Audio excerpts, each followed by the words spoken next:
শুভ সকাল বন্ধুরা, চলে এলাম আবার একটু নতুন ব্লগের সাথে। তো তোমরা সবাই কেমন আছো? আশা করছি তোমরা সবাই ভালো আছো। তো আগের ব্লগে দেখলে যে ফ্রন্টের দেওয়ালের কাজ শুরু হয়ে গেছে। তো চলো মিস্ত্রিরা কী করছে দেখাই।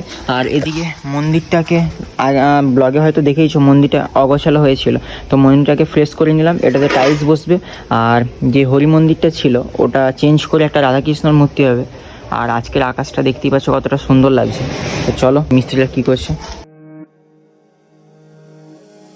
তো বন্ধুরা, তোমরা সবাই দেখতে পাচ্ছ যে দেওয়ালের কাজ শুরু হয়ে গেছে, এতটা বসানো কমপ্লিট। মিস্ত্রিরা একটু ওইদিকে বাইরের দিকে গেছে, এক্ষুনি চলে আসবে। আর ওদিকটাতেও বসানো হবে। দেখতে থাকো তোমরা, ব্লগটাকে কন্টিনিউ করতে থাকো। তো বন্ধুরা দেখতে পাচ্ছ এতটা পর্যন্ত কাজ হয়ে গেছে। আর মিস্ত্রিরা এখন খেতে চলে গেছে। ওরা টিফিন সেরে আসুক, আর আমিও চট করে একটু টিফিন সেরে নিই, তারপর তোমাদের সাথে কথা হচ্ছে। বন্ধুরা, মিস্ত্রিরা খাওয়া দাওয়া করে এসে কাজে লেগে পড়েছে। আর দেখতেই পাচ্ছ আজকের আকাশটা কতটা সুন্দর। আর আমিও এদিকে মন্দিরের এইগুলো ভাঙাভাঙির কাজে একটু লেগে পড়েছি। গ্রিলের মিস্ত্রি চলে আসছে। এই গ্রিলটা এখানটাতে লাগানো হবে, তারপরে একটা কাঠের দরজা থাকবে। আর ফ্রন্টেও সেম টোটোয় করে চলে আসছে গ্রিল এই সামনের জন্য, যেহেতু সামনে খোলা আছে দেখতেই পাচ্ছ। আর এই যে টোটো চলে এসছে, সব গ্রিল চলে এসছে। আর ওদের হাতে হাত লাগিয়ে দিই, তারপর তোমাদের সাথে কথা হচ্ছে।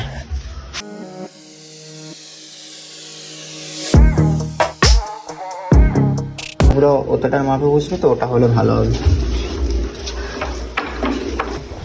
তো দেখতেই পাচ্ছ ওদিকে গ্রিলের কাজ হচ্ছে, আর সামনেও গ্রিলের কাজ হবে।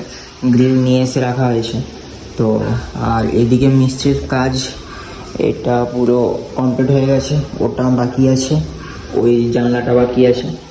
আর সামনেরটা কমপ্লিট হয়ে গেছে, ওটাও কমপ্লিট হয়ে গেছে। একটা জানলা কমপ্লিট হয়ে গেছে।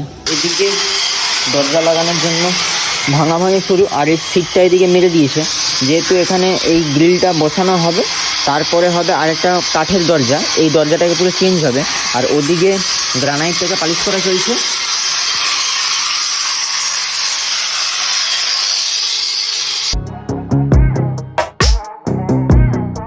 দরজা বসানো চলছে। আর এদিকে দরজা বসানো পুরো কমপ্লিট। মেঘের অবস্থা, রোদ দেখতেই পাচ্ছ। এখানে দরজা বসানো কমপ্লিট, আর ওখানে দরজা বসানো চলছে।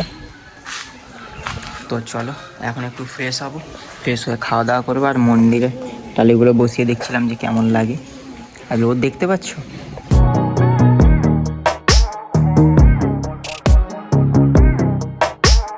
খাওয়া দাওয়া কমপ্লিট করে আবার বেরিয়ে পড়লাম, যেহেতু এই টালিগুলো বেশি হয়ে গেছিলো। আর সামনের ফ্রন্টটাতে পুরোটা কভার হয়ে গেছে, তো এগুলো বেশি হয়ে গেছে, এগুলোকে এক্সচেঞ্জ করতে যেতে হবে। এখন যদি আমি এগুলোকে এক্সচেঞ্জ করতে না যাই, এগুলো ভেঙে যাওয়ার সম্ভাবনা থাকে। জল যদি লেগে যায় ওরা আর টালিগুলোকে নেবে না। তো তাই আমি আর বাবা বেরিয়ে পড়লাম। আর যেতে যেতে দেখি লম্বা একটা জাম, কারণ আজকে রামনবমীর জন্য র্যালি বেরিয়েছে। তো তারপর টালি দোকানে পৌঁছে টালিগুলোকে এখানে দিয়ে তাড়াতাড়ি চলে যাই বিলিং সেকশানে। তো পেয়ে গেছি, পুরো বন্দর পথে সব কিছু তাড়াতাড়ি যেতে হবে। তো বন্ধুরা, টালি নেওয়া কমপ্লিট করে এবার বাড়ি ফিরছি। তো চলো। তো বাড়ি ফিরতে ফিরতে আমার আর বাবার পেয়ে গেছিলো একটু খিদে, তাই হালকা করে একটু পেট পুজো করে নিলাম। যেহেতু টালি রিটার্ন করলে ওখান থেকে টাকা পয়সা দেয় না, এক্সচেঞ্জ করে তোমাকে অন্য কিছু জিনিস নিতে হয়, তাই জন্য আমরা আলাদা কিছু টালি নিয়ে নিয়েছিলাম। তো সেগুলোকেই এখন আমি ভিজিয়ে দিলাম পরের দিনের কাজের জন্য। তো বন্ধুরা, আজকের ব্লগটি এই পর্যন্ত। দেখা হবে পরের এক নতুন কোনো ব্লগের সাথে।